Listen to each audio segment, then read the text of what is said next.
Manipuri KAMJONG AMASUNG UKHRUL district ta CHANGJAPHAM LOURIBA Myanmar Dagi Lanjenarakpa Refugee SHING MATHANG tha December ki Tang tara Faobagi Manung Da Hankhinaba Manipuri authority na KHANG-HANKHRE hairi Hiramasigi matangda Radio Free Asia RFA Burmese na fonglokpa report amana hai lana maram oiraga Myanmar gi Sagaing region dagi Lanjenaraktuna Manipur gi KAMJONG amasung UKHRUL district ta CHANGJAPHAM LOURIBA Refugee SHING tha amagi Manung Da Hankhinaba mari leinaba authority na khanghanba hokhrei mamang thada Manipur lenga ki mari leinaba authority na KAMJONG amasung UKHRUL district ta CHANGJAPHAM LOURIBA Myanmar macha sing unaki maduda Myanmar gi refugee sing asi lakliba chayol khara asigi Manung Da Hankhinaba khanglakle haiba wafam refugee amana RFA Burmese ta fongdoki hairi amaromda KAMJONG district ki authority na mamang tha October gi tang kulumdoida Myanmar dagi Lanjenarakpa singa unaki unaba aduda mathang tha December gi tang tara Faobagi manungda makhoi Myanmar da Hankhinaba khanghalamki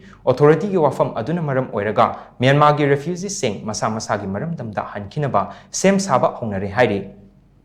Adumakpu school chatpa angang singi oinadi exam loidri fauba mathang chahi gi March tha fauba makoi gi imung manunga loinana leibagi ayabade piri Myanmar dagi Manipur da Lanjenarakpa refugee lising mangarong gi manungda refugee lising ahum romdi UKHRUL amasung KAMJONG da CHANGJAPHAM lauri haina aid workers singna fongdorokpa lei hojik Manipur da CHANGJAPHAM lauriba refugee sing asi Sagaing region gi Dedim Township ki miyoi ngaktani region asigi manungda leiba Khampat amasung Myothit hairiba town asi opposition force na khudum chanchankhre town asida leiba yum kai ayamba military junta gi attack ta tangoi onkhiba kaya yaurei masi pumnamak nongna semkat sagatpada aruba